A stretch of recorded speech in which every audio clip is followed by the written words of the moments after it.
Hello, people of the internet. My name is Nick from Roasting Magic. Today I'm going to come at you with a brand new deck tech. This is the new, updated Aristocrats version 2.0, but it's not Esper, it's Abzan. As much as the blue cards were good, they weren't good enough considering that this format's aggressive as fuck and counterspells just suck dick. So I moved back to the green for life gain and for better creatures. So actually we can do this way. Alright, there we go. So, I'll quickly run through the deck. Nothing's really changed. I'm still playing the 4 fetch lands because you might as well play a 56 card deck, not a 60 card deck. So, 3 Quagmire. Oh shit, my foot's cramping. And 2 Shambling Vent. The Vent should be at 3 and the Quagmire should be at 2. But I had the third. I wasn't able to pick up the third Vent. I was able to get the third Quagmire. But in reality, you're never going to draw 5 man lands unless you're playing against a control deck. Which control is not good in the format right now, but I'm still sideboarding against it because assholes at my shop just decide to play it because they can. So, 2 of each of the pain lands. These are going to go to 3 as soon as I can pick up more copies. Landwar Wasteland, Caves of Coilos. And then 2 Canopy Vista. This is going to stay at 2. This might seem like a dumb addition, but I'm playing 2 Unknown Shores.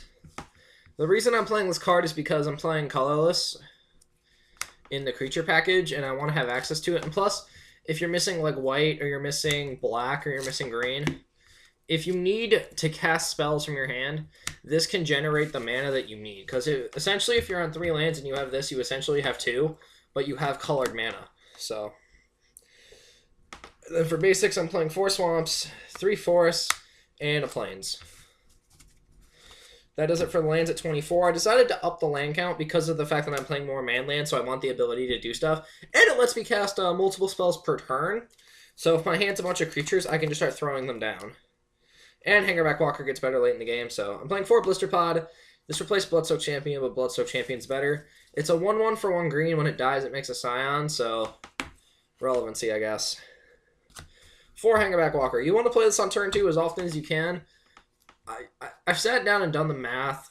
You want to play this on turn 2 more than Cutthroat, because if this dies, it immediately gives you the Thopter, and then the Zulaport can drain for the Thopter and itself, instead of just draining for itself if it were to die on turn 2. So playing this on turn 2 is better with a turn 3 Cutthroat, because then you still have the mana to grow the Hangerback Walker, so it can generate another Thopter if it were to die from, say, like a Fiery Impulse, or whatever removals in the format. And then I'm playing 2 copies of Hanmir Militia Captain. 2/2 for 2. At the beginning of your upkeep, if you have 4 more creatures, you flip it into the Westvale Cult Leader. It's a stand, by the way. Star. Its power and toughness are equal to the number of creatures you have. And then at the beginning of your end step, you make a 1/1 white and black token. Human Cleric. Yeah. 1/1 white black, so. Essentially, if you have Smothering Abomination, you get to draw a card every turn for free, which is stupidly powerful. Like, that's just dumb. And this is a really good creature to be aggressive if you need to be. And if it were to die, it's not the worst thing in the world. You have other creatures that you want to live, so yeah. And then I'm still playing 3 Ailey. This is kind of a reason to play white. And this is still kind of a reason to play white. This bitch is still broken, especially now with a million ways to gain life. So you can. I've gotten to 30 before and just started vindicating my opponent's permanents. So 3 Ailey, and then the best 2-drop, 4 Cutthroat, obviously. There's that 3 mana 2/2 that transforms into Cutthroat, but it's so slow that I don't think I want to play it because this deck is a bit hyper aggressive. Because you eventually need to win the game. You can't just sit there dilly-daddling. That's what the sideboard's for. In game 2, you become the control deck, where your creatures just, if they die, they die. If they don't, they don't. So you can't. That card's just too slow for the deck, in my opinion. I'll probably test it because I'll be bored one day. So 2 Husk, this card's still terrible. A reason why I'm playing a lot of colorless is Matter Reshaper. 3/2 for 3, 2 and a colorless. If it dies, you reveal the top card of your deck. If it's damn, I can't speak. If it's a permanent with CMC 3 or less, it goes into play. Yeah. If it has CMC 3 or less, it goes into play. Otherwise, it goes into your hand. So it's either going to draw you a card or put a creature onto the battlefield, or give you a land so you don't draw it. So it's a really, really good card. I might play more of it depending on how it does at the next Friday Night Magic, because I'll be able to play this deck finally, because last week they wouldn't let me play it, and the week before that, no one played Standard because they're all a bunch of dicks. So Force Sifter, best 3-drop. Puts 3 power and it lets you get through your deck like Reaper of the Wilds. So, last creature, 3 Smothering Abomination. I was playing 4, but I ended up finding myself where I would open too many copies of this card. So, I'm only playing it at 3. It's been working pretty good at 3. Might put it back to 4. I'm not sure yet. That does it for creatures. On to the last spells. 3 Bone Splinters. Was playing 4, but I got really cloggy. 2 Reef Soul. This is a card that hasn't seen any standard play until now. 1 in a black, sorcery, kill target creature, power 3 or less. This is for Kalitas. Kalitas is a fucking dick. Kalitas just wrecks your deck. Or anything that says you can't have a graveyard that's in creature form wrecks your deck. So this is an easy way to kill Kalitas without having to give them a zombie. And this can also kill Thing in the Ice, Jace, Anafenza, Thalia's Lieutenant. It can kill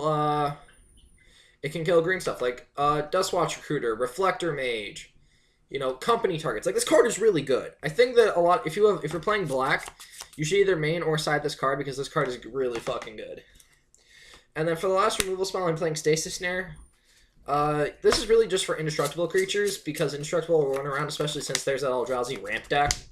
So that's the 60th main deck card. So we're going to move on to the sideboard. Oh, shit. Fuck. Anyway, 1 Fellow Dark Hub, 4 enchantments I'll be running around. I have it, like, just for Stasis Snare because blue-white control decks are running around. You want to kill that, and Silkrap's annoying. So against, like, Esper Control, you side this in usually. 2 Clerics. Was playing 4, cut it down to 2 for space. Just some life gain. Radiant Purge. I still love this card for Dragon Lords. Now that Silumgar's out of the format, it kills all the Dragon Lords. And you don't have to worry about it. And then I'm playing 2 Ultimate Price. For the Mono White Humans deck, really. That's all you really need to beat about. That's all this is really for. For Mono White Humans, because that deck's really good right now. So 1 Plummet for Dragon Lords. Because, this is against that stupid motherfucker. I can't think of his name, but just to kill flyers. Like, if you're playing against that kid, you're fucking effing him who's playing red-green flyers. This deals with it. I'm probably going to end up cutting it, but for now it's been working. Because there are still hexproof, or not hexproof, fucking... not indestructible, fucking, I don't know. Radiant Purge is probably just better for the Dragon Lords, but this can kill other flyers. Because this only deals with multicolored stuff, and this deals with the single-color flyers. Usually, like, the big red dragons, like Thunderbreak Regent, Nicefall Regent, that can kill that, so. 3 Duress for the control decks, because I hate that deck. I mean, I love playing control, but I hate playing against it. 2 Infinite Obliteration. I'm siding this for the mirror match, because there still is the mirror match. I'm playing, this is also for Bant Company. Against Bant Company, you play this turn 3, and you name Reflector Mage, and you get rid of all the Reflector Mages. And that way you don't have to worry about getting Reflector Mage at the end of their turn. And then for card advantage, I'm playing 1 Vampiric Rites and 1 Evolutionary Leap. I did that last format, and it worked, so I'm doing it this format as well.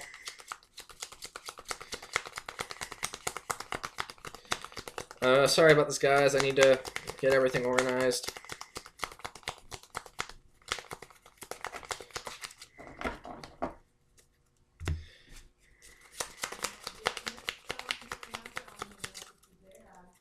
So anyway, guys, that is my deck tech for Abzan Aristocrats for Shadows over Innistrad Standard. Let me know your thoughts in the comment section down below. My name is Nick from Roasted Magic. Thank you guys for watching, and I'll see you guys in the next video with some other bullshit.